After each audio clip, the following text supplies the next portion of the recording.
የእግዚአብሔር ቃል ሲናገር በኤርምያስ መጽሐፍ ምዕራፍ 17 ቁጥር 5 ሲናገር እንደዚህ ይላል። በሥጋ ለባሽ የሚታመን አይደለ? ሥጋ ለባሽን መመኪያ ያደረጋል። በምድረ በዳ እንዳለ ቁጥቋጦ ይሆናል። ጨው በሞላበት ምድረ በዳ እንዳለ ከሰው በሌለበት ምድረ በዳ ይቀመጣል። መልካም ነገር በመጣ ጊዜ አያይም አለ። በእግዚአብሔር የሚታመን ግን መልካም ነገር በመጣ ጊዜ ያያል። ይገርማል። ብዙ ሰዎች ለፍተው መልካም ነገር ሊመጣ ሲል ቀድመው ይሞታሉ። በእግዚአብሔር የሚታመኑ ሰዎች ግን መልካም ነገር በመጣ ጊዜ ማየት ይሆንላቸዋል። እረፍት በመጣ ጊዜ ማረፍ ይሆንላቸዋል። ደስታ በመጣ ጊዜ ደስታ ይሆንላቸዋል። ታማኝነት ለሰው በሆነ ነገር ነው የሚገለጠው የሚለካው። ምን ያህል ታማኝ ናችሁ የሚለው ነገር ምን ያህል ጥንቁቅ ናችሁ የሚለው ነገር አይደለም የሚያሳየው። ለሰው ነገር ምን ያህል እናንተ ቦታ አላችሁ ነው። መጽሐፉ የሚለው ምንድነው? ኤልያብ ሲናገር እንደዚህ ያለ ያባትህም አየህ በጎቹ የዳዊት አይደሉ። ከዛ ሲቀጥል በጎቹ ብዙ አይደሉም ያባትህም ጥቂት በጎች አሉ። ደግሞ የምትጽፉ ሰዎች አንደኛ ታማኝነት በሰው ጉዳይ ነው የሚገለጠው። ሁለተኛው ታማኝነት ደግሞ በብዙ ነገር ሳይሆን በትንሽ ነገር ነው የሚለካው። አሁን እኛ ታማኝነት የሚለካም ይመስለን በብዙ ነገር ይመስለናል፣ በራስ ነገር ይመስለናል፣ ግን አይደለም። አያችሁ በጥቂቱ የታመነ በብዙ ይሾማል እንደሚል መጽሐፍ እኔና እናንተ ብዙ ስለምናቅ እግዚአብሔር ብዙ ነገር ያደርግልናል ብላችሁ እንዳታስቡ። በጣም ጎበዝ ስለሆናችሁ እግዚአብሔር አምላክ ይሾመኛል ብላችሁ እንዳታስቡ። በእያንዳንዱ ነገር እግዚአብሔር አምላክ የነገሩን አያያዛችንን ይገመግማል፣ ያያል፣ ይመለከታል። ለዚህ ነው በጥቂቱ የታመነ በብዙ ይሾማል። ዳዊት 40 ዓመት ነው እስራኤልን የመራው። ዳዊት በወጣበት ድል ያደርጋል፣ ያሸንፋል። በዛ ዘመን ከዳዊት ይልቅ ቁመት የነበራቸው፣ ችሎታ የነበራቸው፣ ልምድ የነበራቸው ብዙዎች አሉ። ወዳጆቼ ይሄ ቅባት ሳሙኤል እጅ ላይ ያለው ቅባት ዝም ብሎ ቅባት አይደለም፣ ታሪክን የሚቀይር ቅባት፣ ከተራ ሰው ወደ ሌላ ሰው ወደ ትልቅ ሰው የሚቀይር ቅባት። ይሄ ቅባት ዝም ብሎ ቅባት አለ። ይሄ ቅባት ካረፈባችሁ በኋላ ኖርማል ሆናችሁ መቀጠል የምታሰብ ጉዳይ አይደለም። እና ዳዊትን እግዚአብሔር አምላክ በምድረ በዳ አይቶታል። በደንብ ስሙኝ። በዳዊት ሕይወት ስትመለከቱ ይኸውላችሁ ለሰው በሆነ ትንሽ ነገር የታመነ ለእግዚአብሔር በሆነ ትልቅ ነገር ተሾመ። የምትጽፉ ሰዎች ለሰው በሆነ ትንሽ ነገር የታመነ እረኛ ለእግዚአብሔር በሆነ ትልቅ ነገር ላይ ተሾመ። አያችሁ ሕዝቡን የሚመራ እስራኤልን የሚያስወጣና የሚያስገባ ሆነ። እና ታማኝነት በሰው ጉዳይ ነው። ታማኝነት በትንሽ ነገር። እንደውም የእግዚአብሔር ቃል ሲናገር ዝቅ ብላችሁ ስታነቡ ምንድን ነው የሚለው? ሳኦልን ካገኘው በኋላ ዳዊት ሲነግረው እንደዚህ አለ። አትችለውም አለው ጎልያድ። አትችለውም ብሎ ሲለው እንደዚህ አለው፣ እኔ አለ ዳዊት ራሱ የአባቴን ጥቂት በጎች ሲጠብቅ አንበሳና ድብ ይመጣ ነበራል እና የኔ አይደሉም ብዬ ይብላቸው ብዬ አልተውኩም። አየህ አንተ አንበሳን የሚያክል ነገር አንድ ደቦል አንድ የሆነ በግ ጠቦት ሊወስድ ሲመጣ ድብ ሲመጣ አየህ እንግዲህ አንበሳው መጥቶ ያንን በግ ጠቦት ሲወስድ ተከታትዬ አስጥለው ነበር ብሎ ሲል እንግዲህ አንበሳ ወይም ደቦሉ ካስጣልከው ወደ አንተ ይዞራል። የያዘውን ነገር ካስጣልከው ወደ አንተ መዞሩ የማይቀር ጉዳይ ነው። ስለዚህ ዳዊት የአባቱን ነገሮች የጠበቀው ራሱን ሪስክ ውስጥ ከቶ ነው። የአባቱን ነገር የጠበቀው ራሱን ለሞት አሳልፎ ሰጥቶ ነው። ከአንበሳ ጋር ሲተናነቅ መቼም ሽቶ ቀብቶት አይደለም። ብዙ ጊዜ እንደሚቦጭረው ወይም እንደሚቧጨር ተስፋ አደርጋል። ምክንያቱም ተናንቀን ተያይዘን አስጥለው ነበር ብሎ ካለ፣ ስለዚህ እግዚአብሔር ቃል እንደሚናገር ልክ እንደዛ ብዙ ጊዜ ቁስሎችን፣ ብዙ ጊዜ ጠባሳዎችን፣ ብዙ ጊዜ ጉዳቶችን፣ ብዙ ጊዜ ደሙ ፈሷል። ብዙ ጊዜ ለምን ቢባል ዳዊት ደሙን ያፈሰሰው ወይ ዋጋ የከፈለው የተቧጨረው የቆሰለው በራሱ ነገር ነው አይደለም። ነገሩ የአባቱ ነው። በዛ ላይ ጥቂት ነው። እና የሚገርመው ነገር ሲበላሽ ጠብቆ ወይም ሲወሰድበት ሲሞትበት ጠብቆ ሄዶ ፋዘር ሪፖርት አለኝ፣ እሺ ዛሬ በጎቹን እየጠበቁ ያለ ልክ ከጠዋቱ 5 ሰዓት አካባቢ አንበሳ መጣ፣ ሁለቱን በላው፣ እግዚአብሔር ረድቶኝ እኔ በሰላም መጣሁ አላለም። አስጥለው ነበር። አያችሁ የሰውን ነገር ከጥፋት ካስጣላችሁ እግዚአብሔር አምላክ እናንተን ከውርደት እናንተን ከማጣት እናንተን ከችግር እግዚአብሔር አምላክ ኔክስት ሲዝን ላይ እውነቴን ነው የምነግራችሁ፣ ኔክስት የሚለው ሲዝን የእናንተ እንደሚሆን አትጠራጠሩ። የሰው ነገር እየጠፋ እያያችሁ፣ የሰው ቤት እየፈረሰ እያያችሁ፣ የሰው ስም እየተበላሸ እያያችሁ፣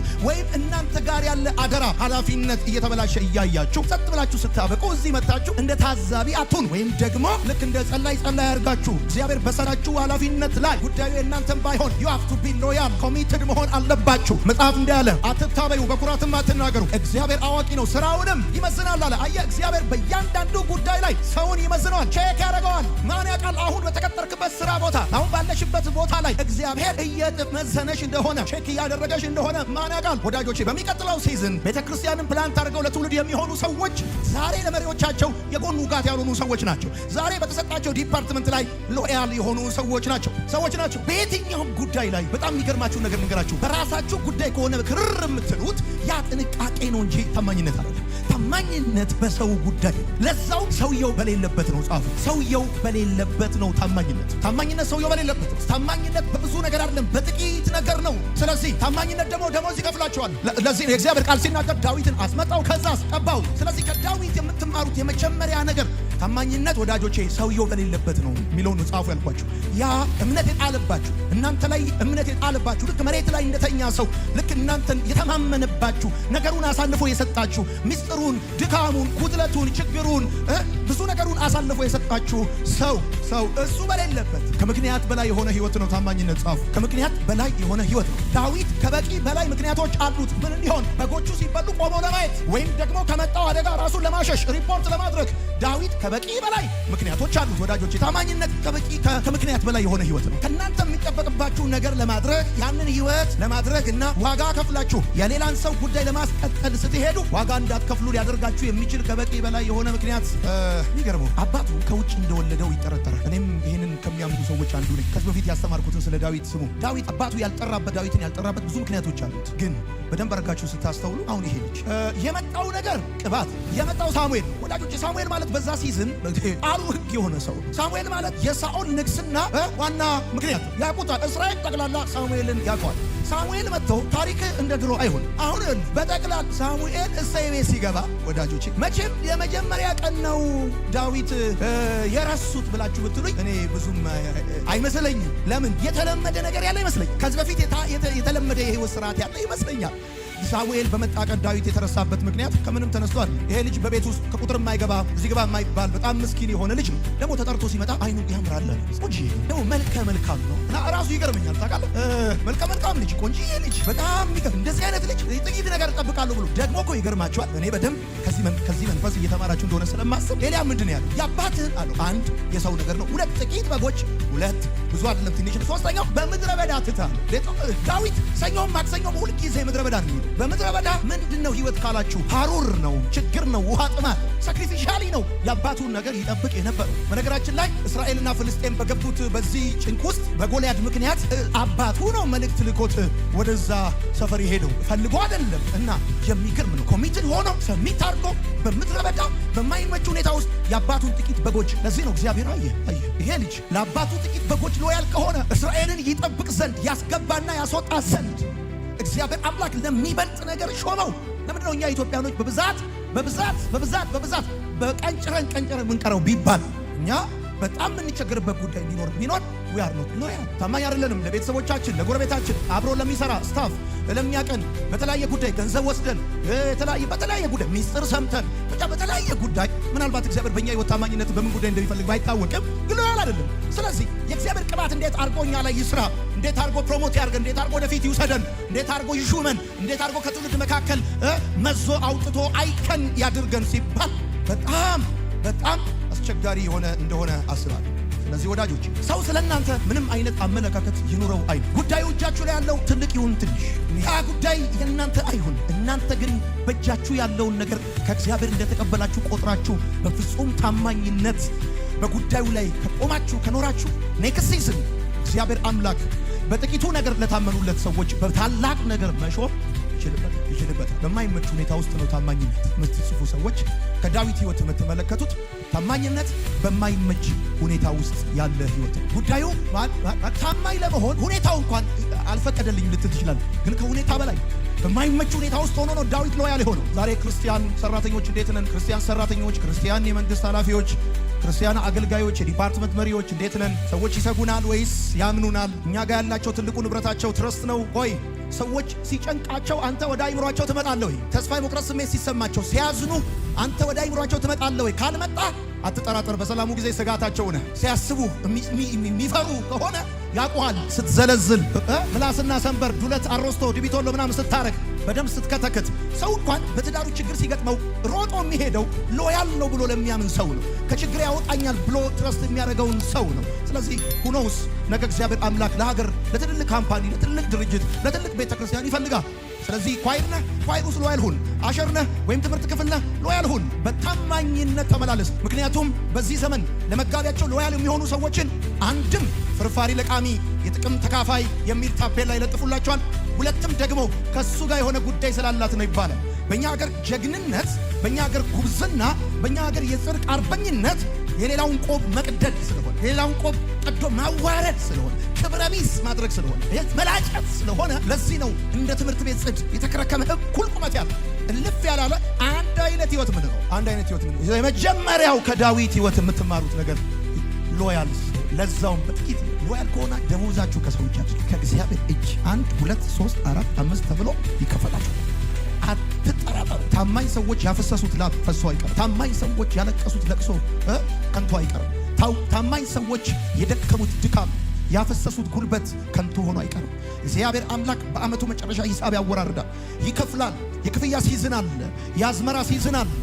በለቅሶ ዘርተን ነበራል፣ በደስታ ግን አጭደናል ተብሎ እንደተጻፈ ታማኝ የሆናችሁ በየጓዳው በየመስሪያ ቤቱ በተለያየ የህይወት መንገድ ላይ ሎያል የሆናችሁ ሰዎች ከእግዚአብሔር እጅ ደሞዛችሁን 1 2 3 ለዛውም በደከማችሁ ወራት እንኳን ሰዎች ያከብሯችኋል።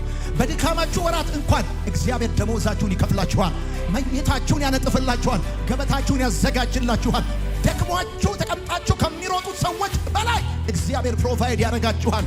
ዛሬ ባለማጭበርበራችሁ ባለመዋሸታችሁ እንዳይቆጫችሁ፣ ዛሬ ታማኝ በመሆናችሁ እንዳትቆጩ እግዚአብሔር አምላክ በሚቀጥለው ዘመን ክብራችሁን በዓለም አደባባይ ፊት ለፊት እግዚአብሔር አምላክ ሰረገላችሁን ባለጠበቃችሁት መንገድና ሐሳብ እግዚአብሔር ያደርግላችኋል። የሰማኝ ሰው ካለ አሜን ይበል። የተስማማ ያደርግልኛል የሚል ሰው ካለ አሜን ይበል። ኢየሱስ ጌታ። አሜን ነው፣ አሜን ነው ወይ? ሁለተኛው ንጉሥ ዳዊት በእግዚአብሔር ላይ የሚታመን ሰው ነበር። ስለዚህ ከዳዊት ሕይወት የምታየው ነገር በእግዚአብሔር ላይ ታመን። አንተም እንደ ዳዊት በእግዚአብሔር ላይ ታመን። ዳዊት በአንደኛ ሳሙኤል መጽሐፍ ምዕራፍ 17 ከቁጥር 36 ጀምሮ ሲናገር እንደዚህ ይላል። ዳዊት ግን ሳኦል እንደዚህ አለው፣ አገልጋይ አባቱን በጎች በሚጠብቅበት ጊዜ አንበሳ ወይም ድመቶ ከመንጋው አንድ በግ ነጥቆ ሲሄድ ተከትዬ በመሄድ እመታውና ከአፉ አስጥል ነበር። ፊቱን ወደ እኔ በሚያዞርበት ጊዜ ተመልከት፣ ቅድም ያልኩት ይሄ ያስጣልከው ነገር ወደ አንተ መዞሩ አይቀርም። በሚያዞርበት ጊዜ ጉሮሮውን ይዤ በመምታት ገድለው ነበር። ባሪያ አንበሳውን ድቡንም ገድሏል። ይህን ያልተገረዘ ፍልስጤማዊ የሕያው እግዚአብሔር ሰራዊትን ተገዳድሯልና መጨረሻው ከነርሱ እንዳንዱ ይሆናል አለና እንደዚህ ያለ ከአንበሳ መዳፍና ከድብ መንጋጋ ያዳነኝ እግዚአብሔር አሁንም ከዚህ ፍልስጤማዊ እጅ ያድነኛል። በየትኛውም ጊዜ በየትኛውም ቦታ ለሚገጥመው ሰልፍ ዳዊት በክንዱ አይታመንም፣ በትናንትና ድሉ አይታመንም፣ በእግዚአብሔር ይታመን ነበር። ወዳጄ ነገ ከነገ ወዲያ በሚገጥምህ የትኛውም ሰልፍ እንዳትታወክ፣ የምትታመንበት የታመንክበት አምላክ ክንዱ ብርቱ ነው። አይዝልም፣ አይታክትም። ማስተዋሉ በማንም አይመረመርም። ልክ እንደ ዳዊት ወዳጆቼ ጎልያድን ስትመለከቱት እንግዲህ ዳዊት ከጎልያድ ጋር የገጠመው የጎልያድን ሁኔታ ስትመለከቱ ቁመቱ 6 ክንድ ነው። ሰውየው ብረት ለባሽ ነው። ጋሻ ጦር የያዘ ነው። ከፊት ለፊቱ ጋሻ ጃግሬ ያለው ከፊት ለፊቱ የሚሄድ ሰው አለ። እሱ ብቻ አይደለም ወዳጆቼ። ሳኦል ለዳዊት ስለ ጎልያድ ሲነግረው እንደዚህ አለው። እሱ አለው ከልጅነቱ ጀምሮ ጦረኛ ነበር አለው። ምን ማለት ነው? አብሮ አደግነን እንደማለት። አንዳንድ ሰው እኮ አይንገር፣ የችግርህን ትልቅነት አይንገር። በችግር ማስተሬቱን የያዘ እኮ ነው የሚመስል። ከልጅነቱ ጀምሯል። የት ያውቀዋል? ከልጅነቱ ጀምሯል። እሱ ጦረኛ ነው። አንተስ ልጅ ነህ፣ ገና ብላቴና ነህ። በጣም የሚገርማችሁ ነገር ልንገራችሁ። እላችሁ ጎልያድ ልምድ አለው፣ ዳዊት ደግሞ ልምድ የለህም ነው። አንተ እሱ ባይዘወይ ዳዊት ይመስለኛል ፎር ዘ ፈርስት ታይም ይመስለኛል ከጠላት ሰራዊት ጋር ወታደር ጋር ሲገጥም እሱ ከዚህ በፊት ከአንበሳ ከድብ ጋር። ስለዚህ ልምድ የለህም ወዳጆቼ። ልምድ ባይኖራችሁ ልምድ ባይኖራችሁ ስትታዩ በጣም ያነሳችሁ ብትመስሉ፣ እንደውም መጽሐፉ ሲናገር እንደዚህ ብለው ሳኦልን አንተ አለው አንድ ፍሬ ልጅ ነህ፣ አምሮት ቃሉ አንተ አንድ ፍሬ ልጅ ነህ፣ በዛ ላይ ልምድ የለህም እና ከዛ ያለው ጉዳይ አንድ ነገር ነው። ቃል በቃል አትችልም። አንብቡት። አትችልም። ሰዎች ስላንተ ያላቸው ምልከታ ምንድን ነው? ትምህርትን አይተው፣ ቁመትን አይተው፣ ኤክስፒሪየንስን አይተው አሁን ያለበትን ሁኔታ አታልፈውም ብለው ሊሉ ይችላል። ግን 100% አንተ እነሱ በሚሉህ ነገር እግዚአብሔር ላይ ያለህን እምነት እንዳትጥል፣ እግዚአብሔር ላይ መደገፍን እንዳትተው። ትላንትና ድል የሰጠህ ከጠላት መንጋጋ ያዳነ ትላንትና የመራ እግዚአብሔር አምላክ ነው። ይሄን ሲዝን ያሳየ ለነገም ደግሞ መታመን ያለብህ ኢኮኖሚህን አይደለም፣ ዘሮችህን አይደለም፣ ዘመዶችህን አይደለም፣ እግዚአብሔርን መታመን ድል ይሰጣል። የሚስማማ ሰው ካለ አሜን ይበላል። በደም ጩሁና አሜን ባል። አላውቅም ለስንቶቻችሁ እግዚአብሔር አምላክ መልስ እየሰጣችሁ እንደሆነ አላውቅም። በምን አይነት ሰልፍ ውስጥ እያለፋችሁ እንደሆነ አላውቅም። ምን አይነት ጥያቄ ቤታችሁ ላይ እንዳለ አላውቅም። ከምን ጋር እየተናነቃችሁ እየኖራችሁ እንደሆነ አላውቅም። እግዚአብሔር ግን እያላችሁ ያለው ነገር እንደዚህ ነው። ትናንትናን አሳልፌ እንደሰጠኋችሁ ነገንም አሳልፌ እሰጣችኋለሁ። ትላንት እንደረዳኋችሁ ነገንም እረዳችኋለሁ። ትላንት እንዳገዝኳችሁ ነገንም አግዛችኋለሁ። ትላንት ክረምቱን እንዳሻገርኳችሁ የዚህን ዓመት ክረምት አሻግራችኋለሁ። ይሄን ዓመት የልጆቻችሁን ትምህርት ቤት እንደከፈልኩ የሚቀጥለውንም ዓመት እከፍልላችኋለሁ።